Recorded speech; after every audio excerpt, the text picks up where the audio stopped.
جناب حضرت سید میر انور شاہ صاحب میں اللہ مقامہ کی عظیم قربانی۔ امام عالی مقام حضرت امام علی ابن موسیٰ رضا علیہ السلام نے تبلیغ دین کا حکم دیا اور کہا کہ آپ کا گھر لوٹ لیا جائے گا اور خاندان بھی برباد ہو کر در بدر ہو جائے گا۔ آپ کا سر مبارک تن سے جدا کر کے کریا بکریا پیرایا جائے گا اور دشمن اس پر خوشی منائیں گے۔ امام عالی مقام علیہ السلام کی یہ گفت اسی طرح پوری ہو گئی جب یزیدی فوج نے حملہ کیا اور آپ کی سر مبارک کو تن سے جدا کیا اور گاؤ گاؤ پیرایا اور خوشی منائی گئی۔ 40 دن بعد یہ گلدستہ ایک بیوہ بڑھیا کے گھر رکھ دیا۔ آپ کے خاندان کو لوٹ لیا گیا تھا اور در بدر کر دیا گیا تھا۔ ہر طرف غم و علم کا سما تھا اور ہر کوئی افسردہ تھا۔ حزن و ملال کے گرداب میں آپ کے خاندان و مریدان گرے ہوئے تھے۔ 6 مہینوں تک یہ سوگ جاری تھا۔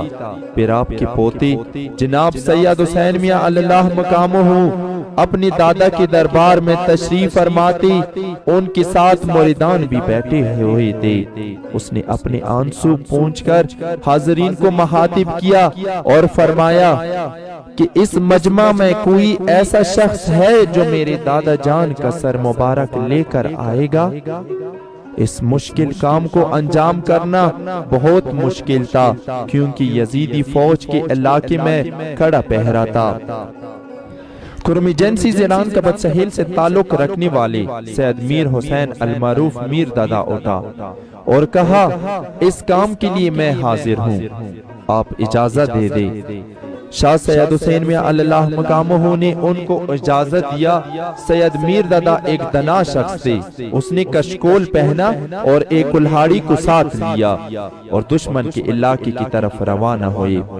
وہاں آپ نے بہت تلاش کرنے کے بعد ایک بڑھیا کے گھر گوہر نیا پایا اور دروازے پر دق الباب کیا اور وہ عورت باہر آئی اور اسے ایک روٹی بطور خیرات دے دی اور التجا کیا کہ میرا صرف ایک بیٹا ہے اور وہ بھی سخت بیمار ہے، قریب الموت ہے، آپ دعا کریں کہ خدا اسے صحت دے دے۔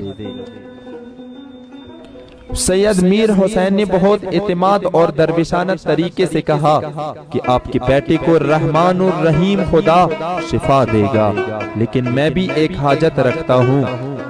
اس بڑھیا عورت نے کہا کہ اپنا مدعا بیان کرے۔ سید میر حسین نے کہا کہ آپ کے گھر میں ایک مقدس سر رکھا گیا ہے، وہ مجھے دے دے۔ عورت نے اقرار نہیں کیا اور کہنے لگی میں تو پوری قوم میں ایک غریب اور کمزور عورت ہوں، ہر کوئی میرے ساتھ ظلم و زیادتی کرتا ہے، قوم نے اس لیے سر مبارک میرے پاس رکھا ہے کہ میں نداری اور لاچاری کی وجہ سے جرأت نہیں کر سکتی کہ کسی کو دے دوں۔ بڑے اور طاقتور گرانوں کو اس لیے نہیں دیا کہ اگر وہ یہ سر مبارک کسی کو دے دے تو پھر کوئی انہیں سزا نہیں دے سکتے۔ اگر میں یہ سر مبارک آپ کو دے دوں تو قوم کے لوگ میرے بیٹے کو قتل کر دیں گے اور میرے گھر کو جلا دیں گے۔ سید میر حسین روانہ ہوئے، عورت حیران و پریشان کڑی رہ گئی۔ اولاد کی محبت ہر شے سے زیادہ ہوتی ہے۔ عورت کے دل میں یہ اندیشہ پیدا ہوا کہ میرا بیٹا مر نہ جائے۔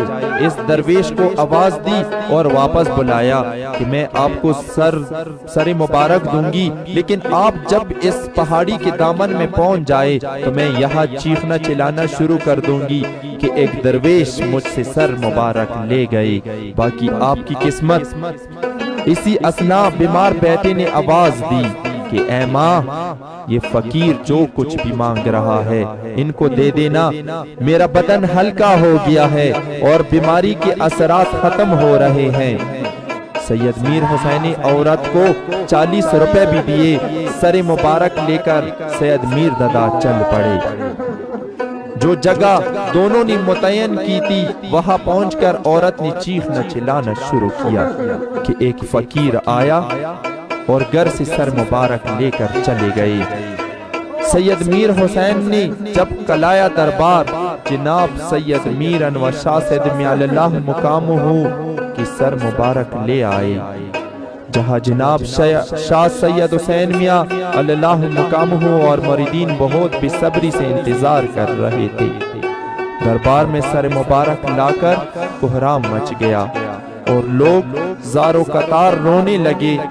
اس طرح کئی دنوں تک ماتم کرنے کے بعد جناب شاہ سید حسین میاں اللہ مقامہ، جناب سید میر محمد حسن سید میاں اللہ مقامہ نے فیصلہ کیا کہ بڑے بھائی جناب سید شاہ محمود جان سید میاں اللہ مقامہ کی قبر اقدس بھی ایک غیر محفوظ علاقے میں واقع تھا، ان کے جسد مبارک کو بھی دربار کے اندر سپردہ کر کے جناب سید میر انور شاہ سید میاں اللہ مقامہ کی سر مبارک کو بھی ان کے پوتے جناب شاہ سید محمود جان سید میاں اللہ مقامہ کی سینے مبارک پر رکھ دیا۔